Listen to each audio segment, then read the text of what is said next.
Hello, everybody. Thank you for joining me today. If you don't know, my name is Kirjah. Everyone calls me Kiwi. And I am here, the founder of EmpowerModa, where creative expression meets health and wellness. And today I have an amazing person. I'm so excited to share not only some of his background and his story, but also the future and seeing what else is up to and coming. The #1 yoga instructor in DMV, and that is from DC, Maryland, and Virginia. And he also is not only one of the best yoga instructors, but he also is an anime, was it connoisseur? Yeah, okay. Yeah. He is an anime connoisseur. Not only is that, but he is also an amazing person in general. So I'm going to go ahead and introduce you to Britt Daniels. Appreciate you, Kiwi. It's good to be here. I'm excited to get into this conversation, touching on a few different things, the yoga and the anime. I think so much of this conversation before we got on camera was about how is there an intersection between creativity, curiosity, and wellness. And so we can get into it in a second. But yeah, I think that's just the yoga and the anime piece that's really my foundation. Yeah, I know.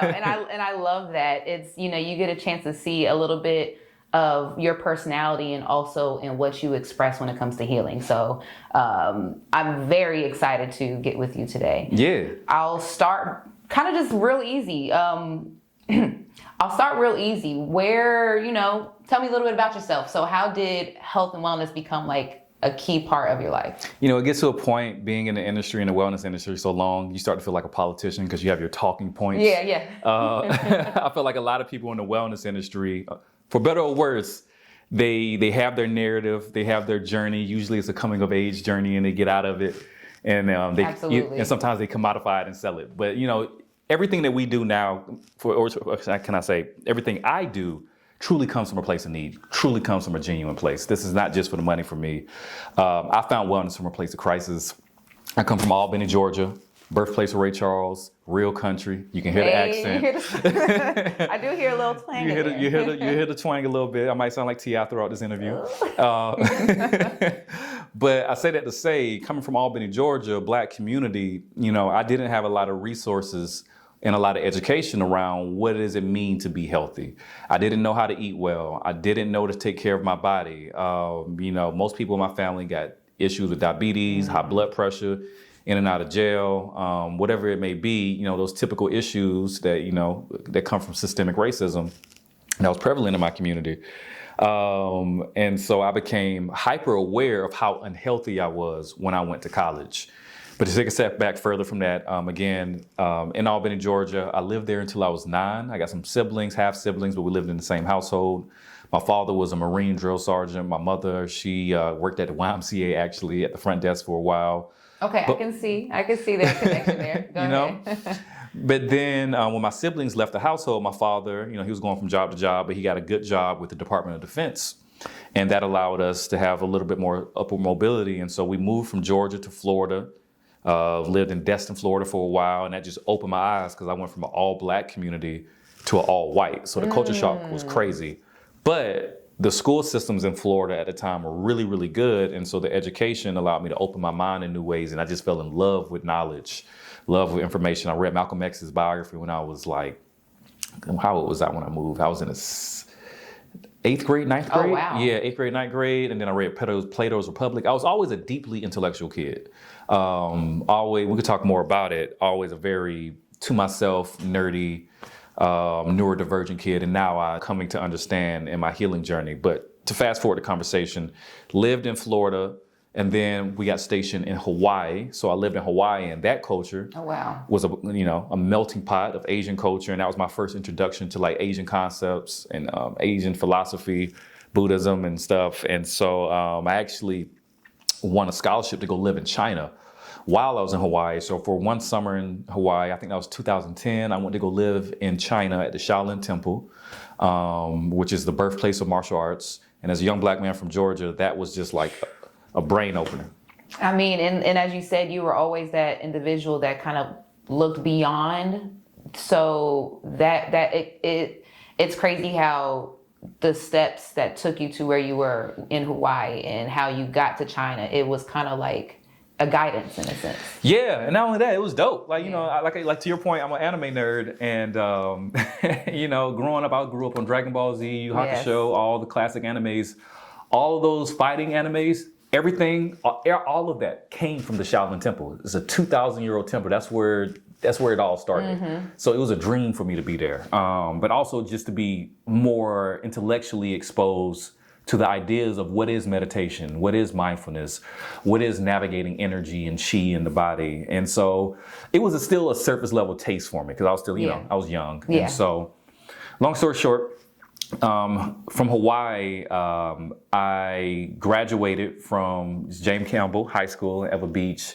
But while I was there, Hawaii is a really small town. People are really slow motion. If you have some ambition and drive, and I always had that in me for some reason, I don't know where it comes from, you can make a name for yourself. And so I worked for the governor of Hawaii at the time. I was a clerical assistant for him. His name was Governor Abercrombie. And I thought I wanted to be a politician.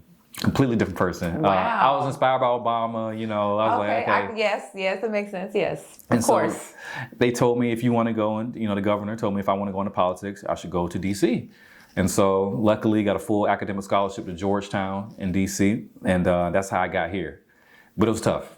First in my family to go to a PWI all by myself. I didn't even visit DC. Wow. I just got on the plane and my parents said, we'll see you. Oh my. It was tough. So this was your, so landing in DC was the official, your first time ever in DC? First time ever in DC. I remember it was hot as hell. It was 2012. It was blazing in July. Wow, I definitely remember 2012. I was graduating high school. Okay, there it is. There it is. Yeah, so it was, college was tough. Again, a PWI, I'm surrounded by millionaires, billionaires, kids, Arnold Schwarzenegger daughters in my class. Imposter syndrome was real. You know, I did great in high school, but, you know, going to a PWI where all these kids came from all these boarding schools and everything, I thought I was intelligent, but I was really humble. And not to mention that, it was my first time being alone by myself. You had complete agency, you know, to do whatever I wanted. No, okay, I'm doing all the drugs I can. I'm exploring as much as I can. And so that led to substance abuse, a lot of it, anxiety, depression, imposter syndrome. You know, I'm a Gemini. And so back then I was a real Gemini, like real Kanye, explosive. Oh, no. A lot of anger, you know, again, college taught me how unhealthy I was. And so a lot of the anger I had and a lot of the issues, a lot of the depression I had manifested itself as anger and avoidance through trying to numb my emotions with substances. Long story short, I had a big mental breakdown after doing one substance in my sophomore year, and I had to take a medical leave of absence. And my father got stationed in Japan, and we weren't on good terms at the time, and me and my father still have a rocky relationship here and there, but he allowed me to come stay with him and my mother. And, you know, I was about to lose my scholarship and everything. It was a medical leave, so I had to, commit to doing AA and all these things to get back. But when I got to Japan, I remember the first 4 or 5 months, it was just me mentally recovering. I was in bed all day, every day, feeling like a complete failure. I had so many public breakdowns and so many what I perceived as just defeats that I didn't know what to do. I couldn't even get out of bed.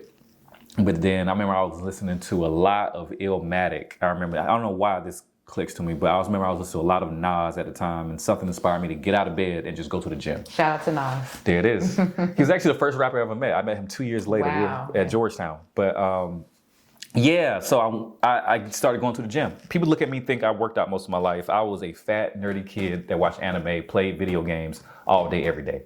All day, every day. And I would go to this gym, get on the elliptical, didn't know how to work out. I would just watch these Navy guys work out, didn't know how to work out. And then one time, this Navy guy come up to me, and I guess he used to see me all the time. He said, "Hey man, you look really stressed out. You should try some yoga." And that's how you know you're stressed out. Somebody can see you across the room. He's like, "Bro, you look fucked up." He was like, "Hey, you all right over there?" I was like, "No, I am not. I am not good." But yeah, he told me you should try some yoga. I think it'll be helpful for you. I didn't know what the hell yoga was, other than seeing it, stretching, or seeing it on a little commercial here or there. Usually back then it was just ladies. You know what I'm saying? Right, white woman doing it. But I was like, whatever. I'll do anything to get out of my head. And so I would go to these yoga classes. I remember my first yoga teacher was a white woman, and then the class was full of Japanese women. And I'm like an overweight black dude. recovering from substances and drugs, and I look really out of place. But it just spoke to me. The intellectual work, the philosophy, the breath work, which we call pranayama, the movements, which we call the asanas, it just immediately spoke to me. So I was doing yoga every single day, start studying the philosophy behind it. That got me into Buddhism. That got me into Taoism. That got me into neuroscience. That got me into psychology, history. And I just started pouring into my brain. I read every single self-help book I could get my hands on at the time. And I started lifting weights and working out to enhance my yoga practice. So a lot of men, a lot of people in the West, we get into yoga from the physical and maybe find the spiritual. I found the spiritual and then got into the physical. Lost over 70 pounds, came back to the States. I'll keep it short from here. Relapsed a couple times because life is a spiral. Circle back on the same truths, find deeper meaning. And then eventually knew I wanted a career in wellness. So I got rid of my political science major. There was no exercise major or anything. So I double majored in philosophy and African American studies, critical thinking, knowledge of self. And then I graduated and started working at a local gym in Washington, D.C., making smoothies. I had a Georgetown degree, $400,000 degree. I'm making smoothies at a front desk. But I knew that, hey, if I want to get into the wellness industry, this is my new college experience. And so working at the front desk. You literally put yourself in that spot. Proximity is a word I say all the time. And so to that point, it was a luxury gym. I knew I wanted to be around these type of people. I knew I wanted to be around the best trainers, the best educators. And so working the front desk making smoothies, I would ask people, hey, how did you become a trainer? What did you do? I got certified with that advice. I got certified as a personal trainer. Same year, got certified as a yoga instructor. Same year, cycling, boxing. I lived at that gym. I gave my soul to it. And I'll cut it from here. But from there, I knew I wanted a career in helping others the same way that modality helped me.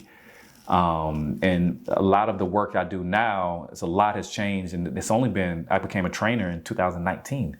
Oh, wow. So it's only been 7 years, total, and about 4 years of me having my own business.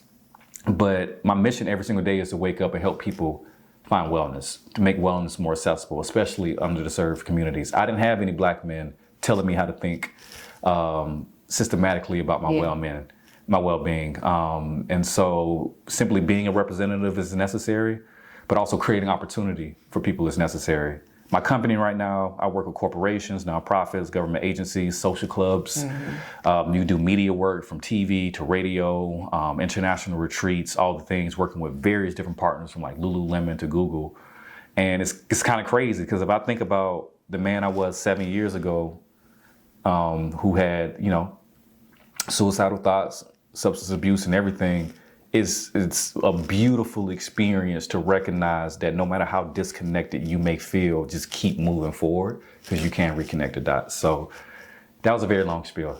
No. I really appreciate you speaking your truth. And before I get into like questions, I do want to dive into what I acknowledged in your what you had told me or what you said. I noticed that in a sense, this has always kind of been what this is what you needed to do for yourself. I feel like there's been times in your life where you were put in roles that made you have to question who you were. You went to DC by yourself. You were around all these people that had so much more money, more experience, and you did go through a lot of imposter syndrome. And going through that put you in that hole thinking that you weren't them.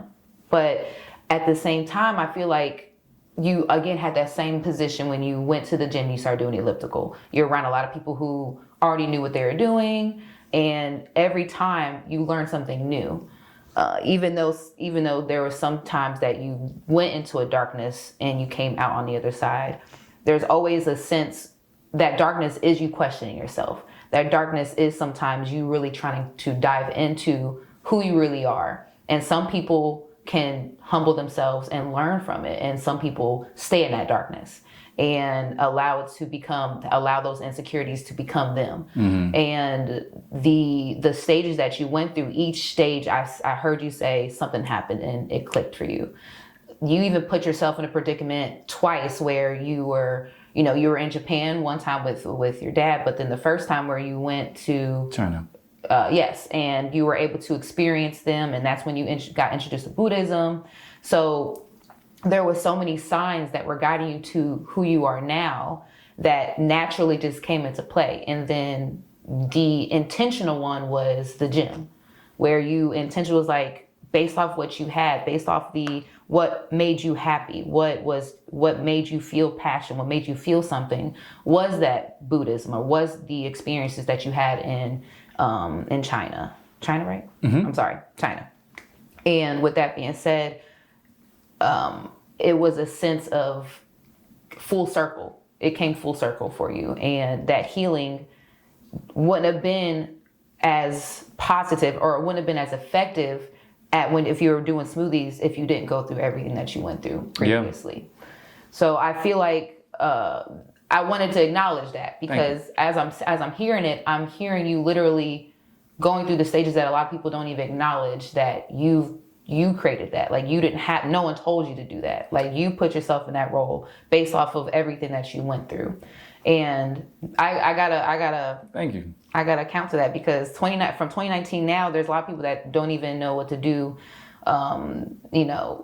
currently and within 7 years. So that's a lot to accomplish. So I definitely commend you for that. I appreciate that. I can say openly through a lot of healing now and self-awareness that, I'm a neurodivergent Black man.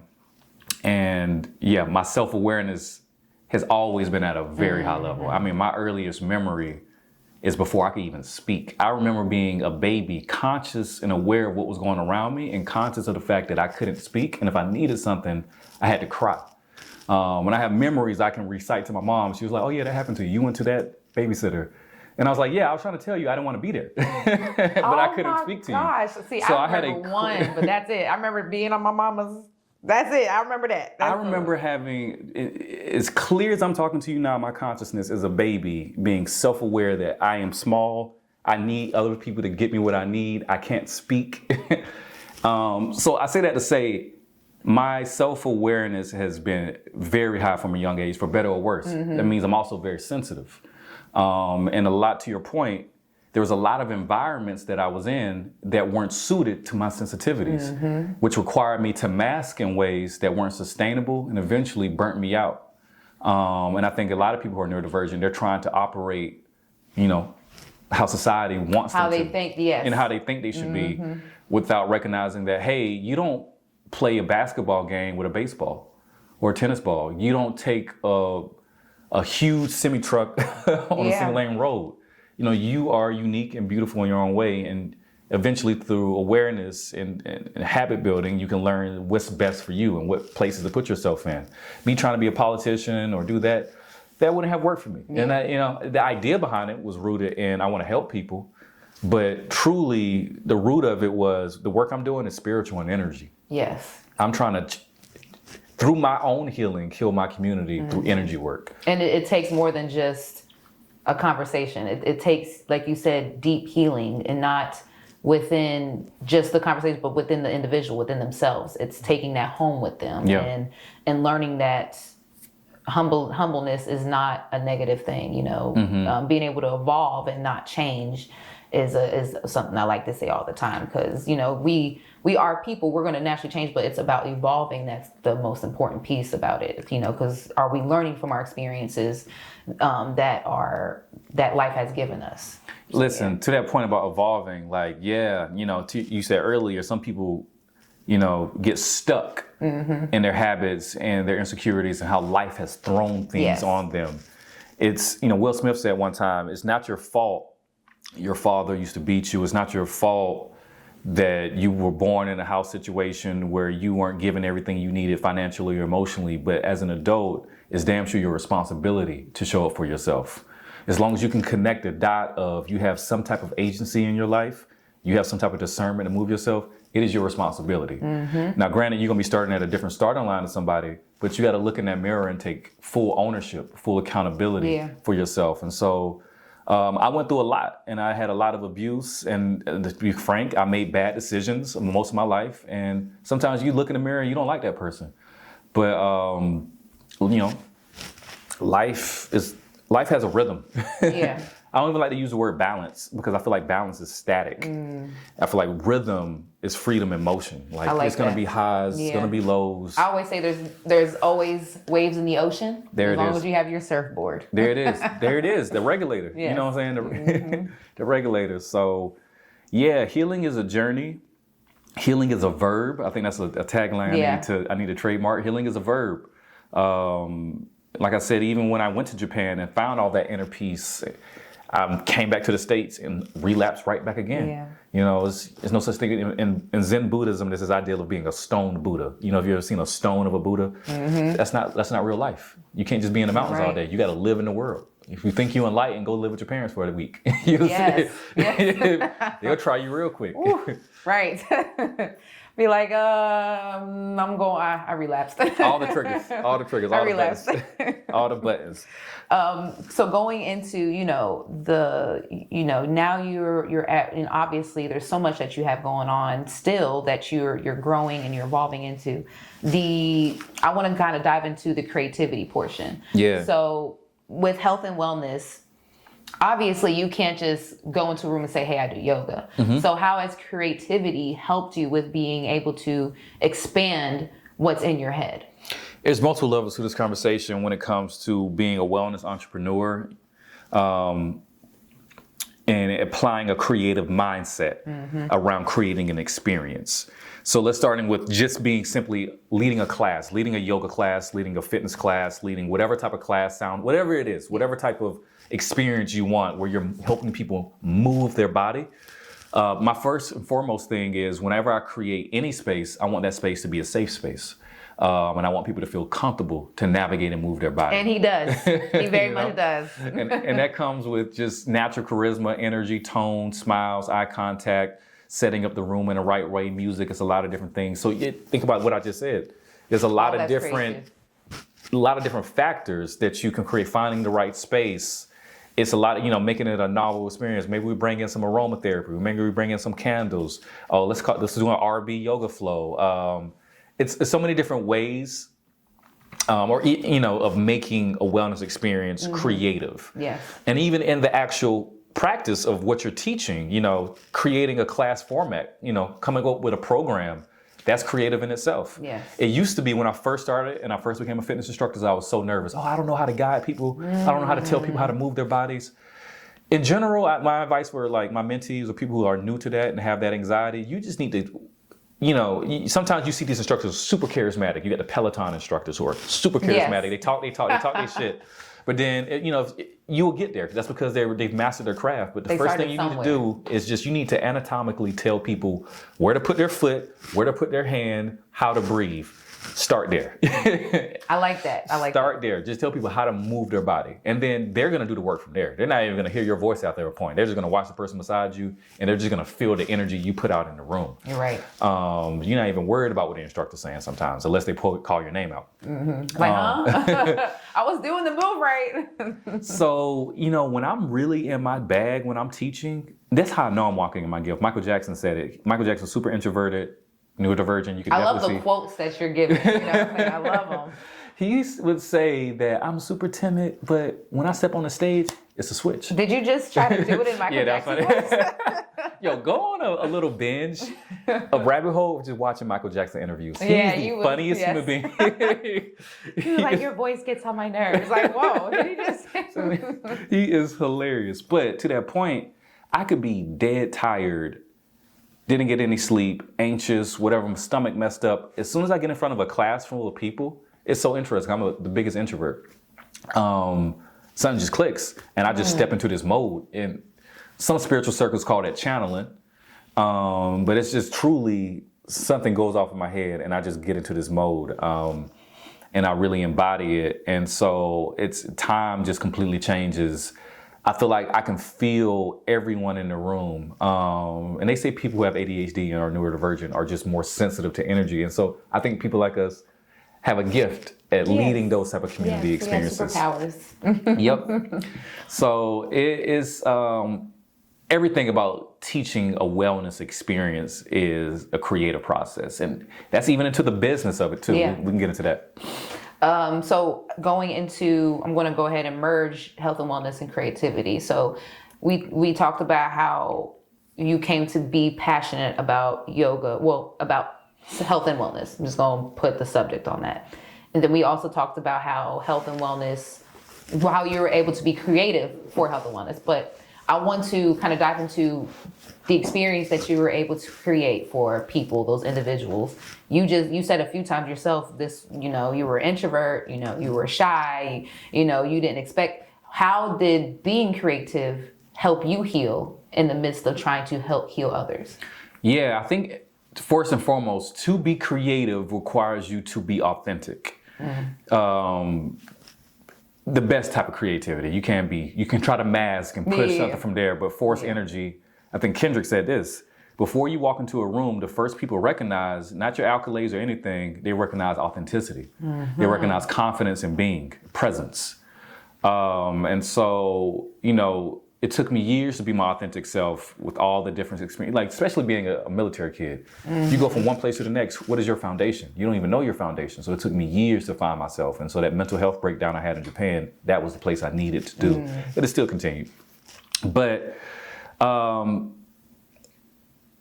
leaning into who I am in my wellness journey, who I am just generally, I'm a black man from Albany, Georgia. I love anime. I got a country accent. I bring my twang to something. I bring humor. And so I like to bring novel, unique experiences. I like things to be flowy and dynamic.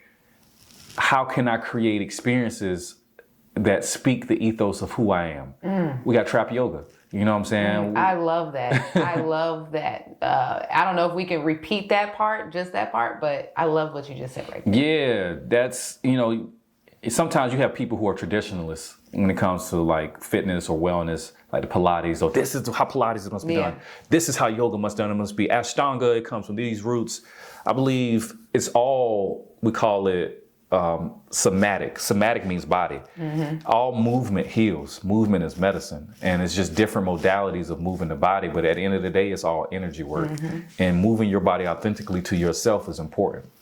And so I would say I'm a somatic healer, honestly. I'm more identified with that. I'm a body healer. And I help people navigate energy in their bodies and their minds. But so with that said, the wellness experiences I provide is going to be it's not going to be like any other yoga class you've experienced. I'm guiding you through certain movements. At the same time, it's a philosophy lecture. It's a sermon. It's a Dharma talk.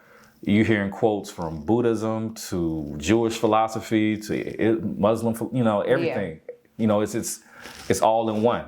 You get breath work, you get intense heart rate up.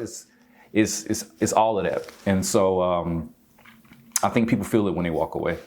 I feel like because of the experience that you had, I feel like, the experience that you provide for others, you put like you said, you kind of put yourself into this.